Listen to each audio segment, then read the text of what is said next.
6. käik podcasti toob teieni Betsafe.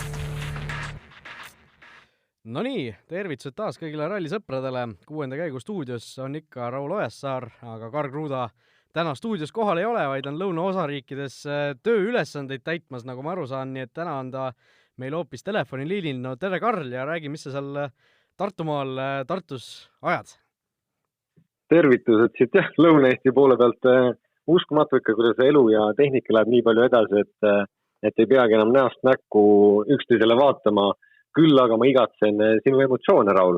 Nende pealt on ka nagu hea rääkida ja see klapp meie vahel on ka siin stuudios nagu piisavalt hea, aga me oleme juba pool aastat seda tööd koos teinud, et ma usun, et telefoni teel saame ka ära räägitud need sündmused. Mina siin Tartus olen rahvamassi keskel, hetkel põgenesin väiksesse tuppa, et tuua see informatsioon ka siia kõikide teisteni ja nii-öelda, mida mina olen näinud, mida sina oled täna näinud.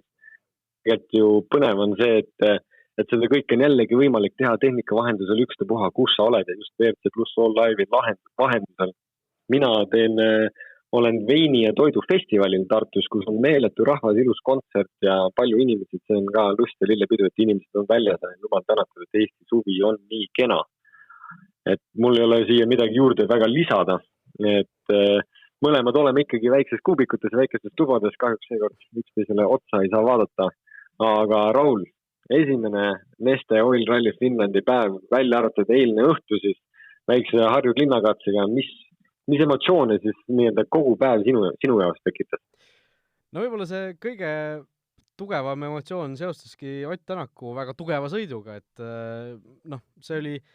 ma ei saaks nagu öelda, et see enam nagu kedagi üllataks või see mingisugune suur üllatus oleks, aga tegelikult see oli ikkagi fantastiline vaadata, kuidas mees alustab esimeselt stardikohalt ja võitleb ikkagi katsevõitude nimel, eelkõige hommikustel katsetel, pärastlõunal läks juba nende roobaste ja rööbaste tõttu natuke keerulisemaks, aga ikkagi Tänak täiesti fantastilise päeva minu meelest tegi ja olla esimesena startijana, 4. koht, see selleks, aga 2,6 sekundit ainult Jari-Mati Latvalast päeva liidrist taga on ikkagi minu jaoks väga suur saavutus.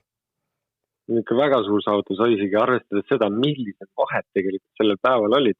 Ja tegelikult ju Ott võitis ka ühe katse, mille jaoks oli siis meil 5. katse, kui ma ei eksi. Ja seda isegi nagu kõige rohkem, kui sa võtad siin, et tegelikult terve päev sõideti sekundisse sajandikku tegelikult isegi. Ja see, et sa tuled esimesel stardipositsioonilt Soomes ja sa võidad selle asja ära, siis on tegelikult on ikka uskumatu, aga ta ise ka ikka kurtis, et teisel läbimisel just need tagavedused ja seal tulevad need nii-öelda rahvusrühmad ka veel järgi.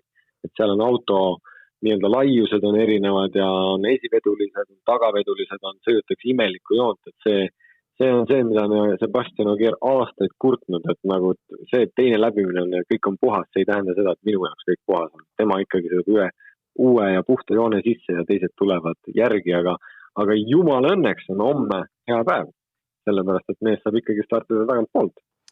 Just tagantpoolt 4. siis, nagu ütlesime, 4. kohaga ta selle päeva lõpetas ja nagu sina ka ütlesid, sekundisse asi käis, esinelik kõik 2,6 sekundi sees päris pika päeva järel tegelikult, täna 10 katset lausa ju sõideti. Ja tund aega.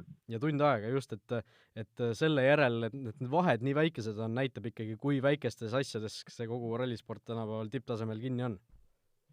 See on väga-väga kitsaks läinud see ring, kes suudavad sõita täpselt sellisel hetkel ja seda on meie jaoks, kui pealtvaatajate jaoks on see ainult põnev, sest ei tahaks näha neid suuri vahese või maratone, kes peab kuskilt midagi hoidma ja nii-öelda, et midagi juhtuks, et see on hetkel ikkagi suurepärane.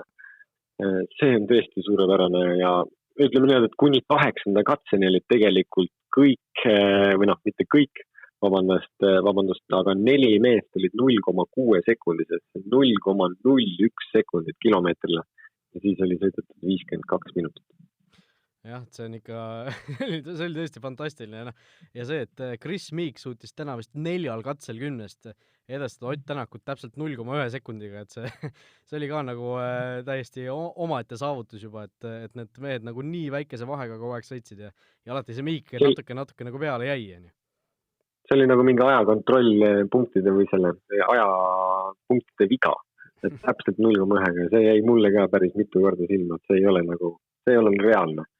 Aga sellegipoolest võttis ta neid katsevõite ja edestas Otti nendest hetkedest, aga Ott tuli ikkagi esimesena rajale, seda ei tasu kunagi ära unustada ja olenemata, kes midagi ütleks selle kohta, et vahet ei ole, kus sa stardid, siis esimesena tulla on väga raske.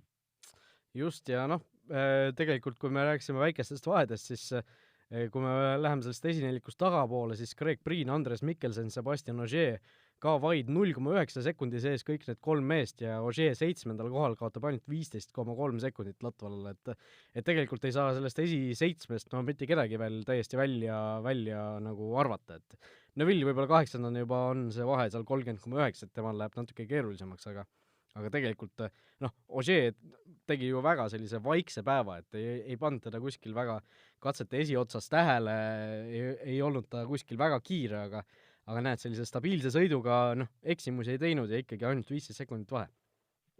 Ogier teeb täitsa oma klassikalist Ogieri sõitu. Keegi ei märka, kus ta on, mis ta on seal kuskil, ta sõidab kiiresti ja üks hetk vaatab, et ta on poodiumil ja tähistab.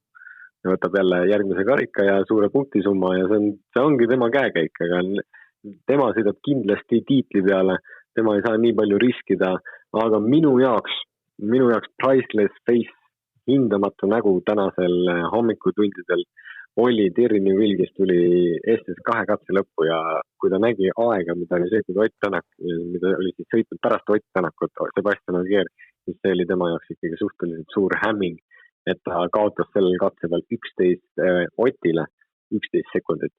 Ja Ogierile siis 7, aga sellegi poolest ta ei saanud aru, mis maailmast need mehed on ja ta ei saanud üldse aru, mida tema teeb.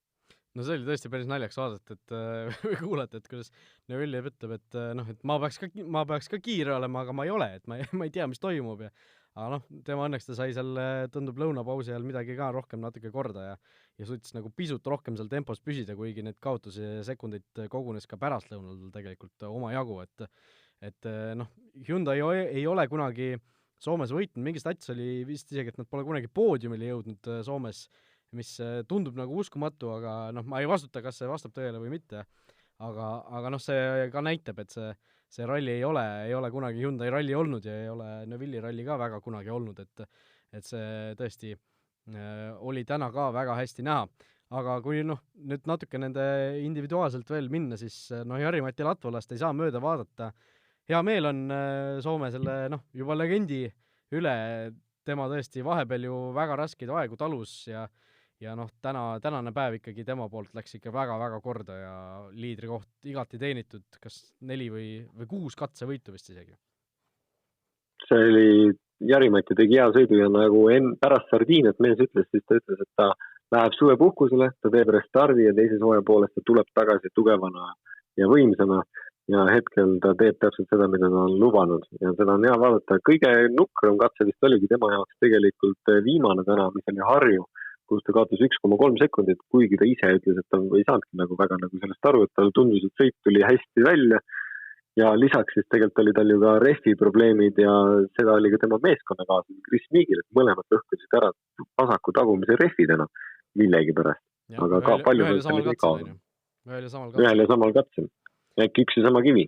Jah, ma mõtlesin, et äkki jälle mingid Toyota väljaprobleemid või midagi, aga õnneks see nagu asi väga suure kella külge ei läinud ja vaibus nagu maha ja midagi rohkem ka seni vähemalt ei juhtunud, nii et Toyota, kui me oleme siin viimastel rallidel rääkinud, nendes viimastes saadetes võitjatest, kaotajatest, siis vähemalt või oleme pidevalt Toyota nagu kaotajate seal sektsioonis välja toonud ja siis vähemalt selle tänase esimese päevaga nad võivad ikka väga-väga rahule jääda, et 3 meest esinelikus kõik võidu nimel võitlemas, et tõesti Toyota on oma koduetapil väga hästi alustanud.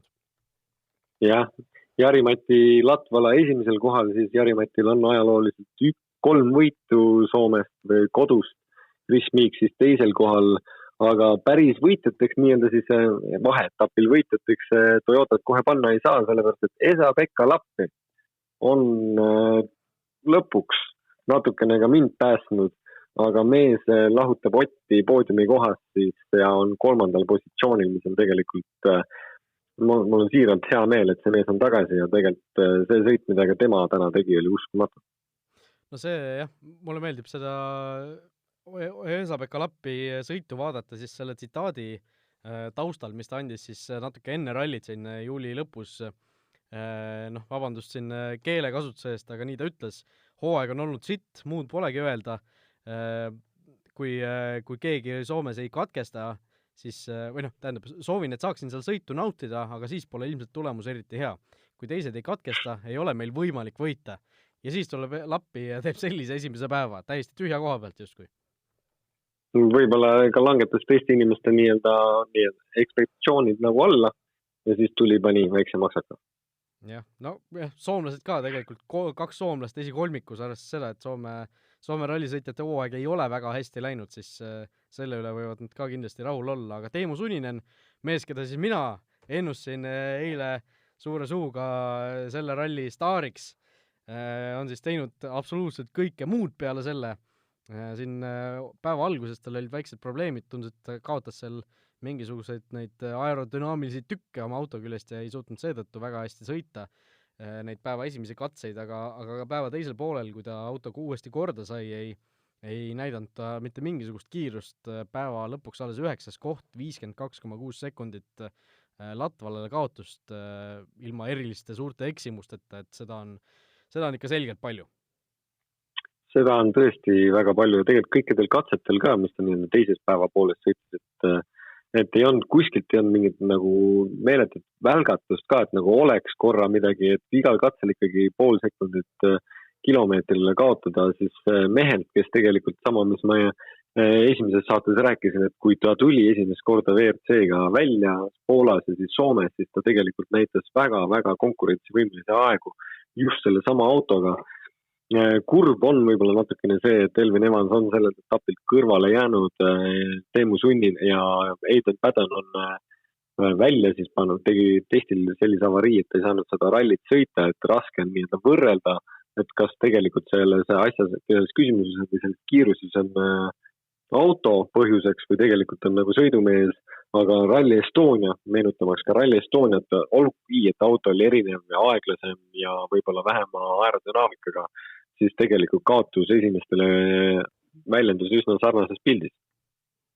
No vot, igatahes Sunninen tõesti peab siin peeglisse vaatama ja midagi siin üles leidma nüüd enda seest, et siin natukenegi midagi positiivset endale võtta, aga noh, Lappi juurde kolla tagasi tulles, siis Lappi on ju alati olnud see mees, kes reedel ei suuda nagu üles ärgata ja alles laupäeval-pühapäeval leiab selle oma õige kiiruse üles, nii et seda enam see tänane võistlus tema puhul nagu selline ootamatu oli. Aga Lappi võib-olla Soome on ka üks põhjus, miks ta nagu ootamatu on ja tegelikult see aasta ka, kui ta Soomes esimest korda võitis ja meenutamas ka seda, et tegelikult Esa-Pekka Lappi on võtnud ennem ralli võidu kui Ott Tänak.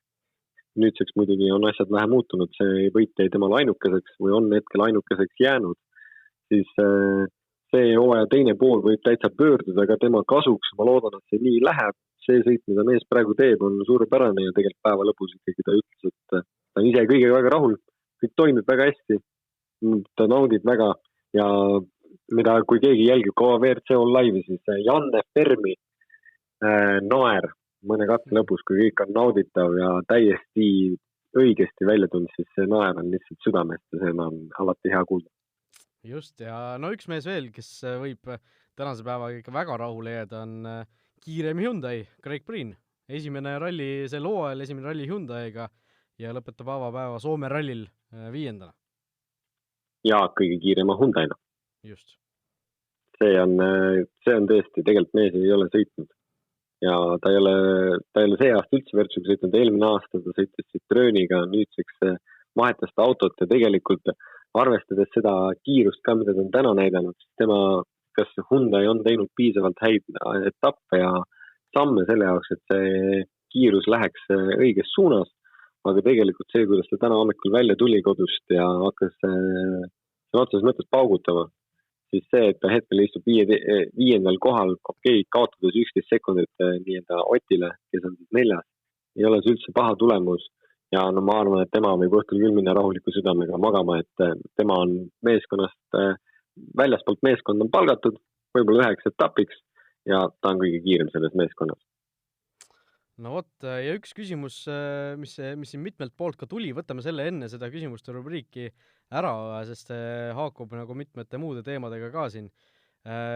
Täna 10. katsega, ehk siis eelviimase katsega pandi lukku homne stardijärjekord ja päris paljud Eesti rallifännid kirjutasid, küsisid peale seda, et miks nüüd jällegi Tommi Mäkinen tiimist korda majja ei löö, et miks lastakse Miigil ja Latvalal seal Tänakut edestada, saab ju Tänak selle võrra homme halvema stardipositsiooni ja no suhteliselt lihtne on ilmselt sellele vastata, miks ta nii tegi, Karl, ma lasen seda sul auga teha. Sa võid ise ka sellele vastata, kui sa soovid. No ma võin ise ka vastata, aga sina oled ikkagi ekspert, see sinu sõna maksab rohkem. Ära nüüd niimoodi leibelda, aga tänud. Selle poolt ma tegelikult sõita on veel rallit 177 kilomeetrit. Kui sa nii vaatad, siis siin võib kõike juhtuda.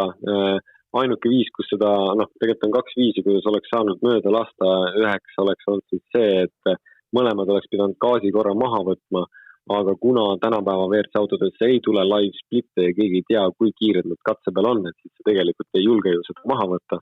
Sa võid arvata, et sul tuli kõik perfektselt välja, nagu ütles Terry Newell hommikul, aga tegelikult kaotas 10 sekundit, võtad gaasi ka veel maha, kaotad 15, siis seda riski ei tasu mitte kellelgi võtta. Ja lisaks on siis teine, et kui sa võtaksid selle trahvi ja läheksid minut hiljem sisse ajakontrollpunkti AKP-sse või inglispäraselt siis TC-sse, siis see on 10 sekundit ja ta oleks kukkunud Priini ette, mõned sekundid varuks ja see mõned sekundid siin Soomes. Tegelikult, kui sa võtad selle päeva kokku, kus sõideti 130 kilomeetrit, siis mõned sekundid ongi see vahe, mis seal terve päeva peal jäi. Minna on veel pikk maa, et siin nagu nii palju veel mängida ei tasuks või taktikalist mängu teha ei tasuks. Otil on homseks väga, väga okei stardipositsioon ja ma arvan, et see on isegi võib-olla kui viimasena tuleb, siis läheb tee veel rohkem katki, et selles mõttes on ta tegelikult väga mõnusal positsioonil koos Martiniga alustamaks seda teist päeva meeste Oil Rally Finlandi. Just nii, et me ei räägi ju sellest, et Tänak peaks jälle, ma ei tea, esimesena starti või midagi sellist, et ta on seal tõesti 8 vist või 7, et see on tõesti täiesti väga okei koht ja ma arvan, et Tänakul ei ole probleemi sealt ennast veel kõrgemale võidelda. Aga läheme siit edasi Betsafe'i rubriigi juurde ja tulete meelde seda vana head uue kliendi pakkumist, millele saate siis ligi, kui teete 6. käigu saate selle uudise või artikli lahti, leiate selle lingi sealt ülesse ja vaatame siis neid panuseid ka, mida Betsafe pakub Soome ralli kohta. Soome ralli võitja, soosik number 1 ei ole ilmselt kellelgi üllatus, et see on Ott Tänak, koefitsient 1,35, järgnevad siis Latvala 4,50, Lapp ja Miik võrdselt 7 ja siis juba Ogier 10 ja teised on sealt juba alates 20-st, nii et sinul oli väga kindel arvamus selle kohta, kes nüüd, milliste sõitjate seast see võitja Soomest tuleb? Mina olen kindel arvamusel tõesti. Kunagi ei saa olla rallis kindel olla. Siin on nii tehnilisi probleeme, võib tulla ette, mida näitas meil viimane ralli Sardiinias, aga see võit jaotatakse, ma arvan, ära Jari-Mati vahel, Jari-Mati, Chris Miigi, Esa-Pekka Lappi või Oti vahel, et siin keegi teine näitamas võtteks arvesse ka tänast päeva, siis ega kellegi teisel väga palju sõna sekka pole öelda. Ott võib-olla on selles positsioonis kõige tugevam, miks ka on võib-olla koefitsient kõige väiksem, on sellepärast, et tema startis esimesena ja need 3 meest olid kõik tagant poolt. Nii et hetkel võib-olla Ott tõesti on kõige suurem favoriit, aga Jari-Mati Latval on võitnud selle rallit 3 korda. Ja ütleme, et Esa-Pekka Lapp, kõik, kes on esineljas, on võitnud seda rallit ja kõikidel on maanud võimalus võita ka see ralli see aasta. Ja tegelikult, kui sa võtad, et eile, kui oleks Esa-Pekka Lappi peale pannud, oleks koef 15 olnud, siis täna on see juba kukkunud 7 peale. Aga nii Chris Miigil on ka 7, aga Betsafe ka peab nii-öelda Jari-Mati Latvalat võib-olla järgmiseks suur favoriidiks, kelle koef on siis 4,5. Just, ja üks huvitav selline väärtus, mille ma siit veel üles leidsin, on see, et parimat Toyotat saab ennustada Ott Tänak 1,30 on koefitsient, Latvala 3,75 ja Chris Miik, kes on tegelikult ju täiesti esikolmikus sees ja teistega sisuliselt võrdsel pulgal. Chris Miik, parim Toyota sõitja on 10 koefitsient. Et sellele tasub küll väike summa panna just juba sellepärast, et need vahed on nii väikesed ja kõike võib juhtuda, et mine tea. Mine sa tea, tõesti. Aga siit lisaks on ka see, et võid ju valida ka parima soomlast. Yeah. Samamoodi on vahe väike Jari-Mati Latval ja Esa-Pekka Lappi koef on 3 Jari-Matil 1.55, aga eks see Jari-Mati koefi langetab just see, et ta on praegu esimesel kohal. Just, aga nagu mainitud, vahed on väga väiksed, mina soovitaks panna väikese summa selle sama Chris Meek, parim Toyota, 10 on ikkagi maru suur koefitsient selle kohta, aga eks igaüks teeb oma valikud ise. Meie läheme siit edasi küsimuste rubriigi juurde, küsib siis Georg kõigepealt ja sellise intrigeeriva küsimus, et kas soomlasel lastakse Soomes võita, kui näiteks Latvala on viimase katse eel Tänaku esikohal ja Tänak on otse teisel kohal, et kas tulevad sel juhul tiimikorraldused mängu või Mäkinen ei taha kodumaal rahvuskaaslaselt võitu ära võtta? Ma ei usu, et siin midagi mängu tuleb. Siin Jari-Mati on ka nii kaua on olnud nii-öelda natukene sabaga kraavis või tal on olnud raske. Tema seda võitu isegi tiimikorralduse peale ei annaks käest ära. Nii et ma ei usu. Mina küll ei annaks. Soome on Grand Prix on gravel. See on üks etapp, mida iga sõitja tahaks võita. Terry Neuville ei ole seda teinud. Väga vähesed inimesed on üldse seda teinud. Ja teine nii-öelda võrdluseks tuua teine etapp, mida sa alati tahaks võita, on Monte Carlo. Need on kaks kõige kuulsamat rallit võib-olla WRC-s. Ja ütleme, et mida rohkem sul võite seal on, seda parem sul nii-öelda. Seda võimsam sul see tunne on ja seda võitu küll keegi jagama ei lähe. See on hooaja keskpunkt. Siin on veel palju minna, seda ütles ka Jari-Mati, et kuule, kui sa oled mees, siis sõida järgmise ralli, siis ise kiiremini ja võtta ise see võit. Ja huvitav, kui enesekindel Tänak on, võib-olla ta ei tahagi seda võitu, et pärast konkurendid saaksid nina all lõõrud, et oi, sul niimoodi siin või see tiimikaas näitas, et võib-olla Tänak on nii uhke mees, et tahab ikka ise selle võidu ära võtta, aga ma ka arvan, kusjuures, et Mäkinen laseb neil võidu sõita vähemalt nii kaua, kuni see asi päris nugade peale ei lähe. Ohtlikult nugade peale siis. Küsib Kaido, sooviks küsida, et miks rallid ei lõppe finišilipuga, vaid peale poodiumi tuleb autoga veel tagasi hooldusalasse jõuda. Ja kas kunagi on keegi võidust ilma ka jäänud hooldusalasse mitte jõudmise tõttu. Ja Kaidol on veel üks täpsus ka, et me siin ralli eelses saates rääkisime nendest mitte põhjamaalastest, kes on Soome ralli võitnud ja unustasime Didier Raurioli ära.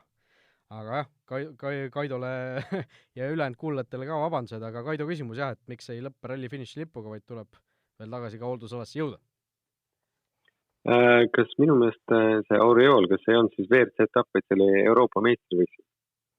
Aga ma ka tõesti, et selles mõttes ma pean ka üle kontrollima. Aitäh selle infokillu pärast ja küsimusele vastates siis tegelikult on nii, et üks ehtme näide, mis mul kohe peast on, oli 2012 aasta, kui sõitis selline mees veel nagu Mikko Hirvonen, ka soomlane, ta võitis Citroen DS3-ga Vodafone rallide Portugali, aga ta võeti viimases skrutineeringus siis, mis ongi see pärast poodiumit, kui sõidetakse kinnisesse parki või park Fermeesse, siis sealt valitakse 1, 2, 3 nii-öelda ralli võitjad. Need liiguvad edasi siis nii-öelda nagu dopingu kontrolli põhimõtteliselt kontrollitakse, kaalutakse, mõõdetakse kõik jupid auton üle, et kas need vastasid õigetele dimensioonidele, kaaludele ja kõikidele asjadele ja just Mikko Hirvonile see mure oligi, et temal leiti viga, kaaluerinevuse viga sidurikettas ja mitte, et see sidurikettas oleks kergem olnud, vaid see sidurikettas oli kilo raskem, mis tõttu ta sai nii-öelda excluded, eesti keeles siis Raul, aita mind. No disklahvi. Disklahvi. Ja ta sai disklahvi ja ta kaotas ralli võidu. No vot, sellised asjad on täitsa juhtunud ja põhjus siis, et miks sinna hooldusalasse peab jõudma, ongi see, et sinna skrutineeringusse või tehnilisse kontrolli jõuda siis ilmselt. Ja see on nii-öelda lõpp-punkt, et kui ralli algab ka siis nii-öelda poodiumist, et sealt läheb aeg käima, siis tegelikult peab lõppema kuskil ja see lõpp ei ole poodiumil, sest pärast seda tegelikult sa ju oled võib-olla autoga ei tea kus veel. Just. Ja Jaana küsib, sage küsija, kusjuures Jaana on päris mitmeid küsimusi. Ja küsimus on selline, et miks ikkagi paljud WRC sõitjad ei taha Soome rallil osaleda, näiteks Lööb ja Sordo siis sel hooajal, et mis on seal nii palju erinevat teistest kalendris olevatest rallidest? Ma võib-olla lihtsalt öeldes siis, kui sa vaatad praegu näiteks katsete tulemusi, siis hetkel pärast 11 sõidetud katset on katsete keskmine kiirus 120 ja kui sa võtad siin ükstapuha mis muu ralli näiteks võtame siit Sardiinia ralli, mis oli eelmine, siis Sardiinias oli selle, vabandust, ma tegin väikse vale kliki, aga Sardiinias oli ralli võitja katse keskmine kiirus 87, et see vahe on 33 kilomeetrit tunnis ja see 33 keskmist tähendab seda, et sa pead tegelikult päris palju sõitma 180 kuni 200 alla. Ja see on lihtsalt ohtlik, sest ka tänane päev näitas meil, et kiirabi käis ikkagi mitu korda. Erik Peetrainen, kes käis meil Eestis sõitmas, sõitis nii hullusti katki, et ta käis arstlikus kontrollis ja siis üks ka JVRC sõitja. Raul, sina mäletasid nime? Jah, ma mäletan seda nimi, sellepärast, et ta eesnimi oli ka Raul, Rumeenia sõitja. Raul, kas Padiju või midagi sellist oli selle mehe nimi, jah, kes viidi täitsa kopteriga vist haiglasse, 2 roietust katki ja mingi mälukaotuse teema oli ka veel, et jah, ei mingit nalja, ütleme nii. Ja siin õnnetusi veel on palju tulemas ja tegelikult see on ka üks selline ralli või nii-öelda, kus võetaksegi, et Soomel, et kui sa tegelikult mida ei jõudnudki tänases saate selle peale mainida, aga see 4 mees, kes hetkel sõidavad just selle ralli võidu peale. See võistlus on nii tihe ja meenutamas ka 2003 aastat, kui Marko Märten võistles siis ralli võidu peale, siis seal lõpuks öeldi välja, et ega sellise tempoga ei oleks mõlemad mehed lõpuni tundnud, et keegi peidi kuskil vea tegema. Ja tegelikult seda esinelikut praegu vaadates ei taha midagi ära sõnuda, ei taha midagi halvasti öelda, aga tempo on päris kõva ja mõni siit tagantpoolt on mõni kindlasti rohkem vigu teinud kui nemad, aga siin on hetkel väga piiri peal asjad ja see on see, mis teeb selle eriti põnevaks. Ja ma loodan, et see piiri peal tulemine tuleb lõpuni. No vot, nii et selliste lootusrikaste sõnadega saame siis saatele vaikselt joone alla tõmmata. Tuletan meelde, et kui teil on meile küsimusi, siis saatke need aadressil kuueskaik@delfi.ee ja nagu kuulsite, nagu olete siin igas saates kuulnud, oleme neile väga, väga varmalt valmis vastama.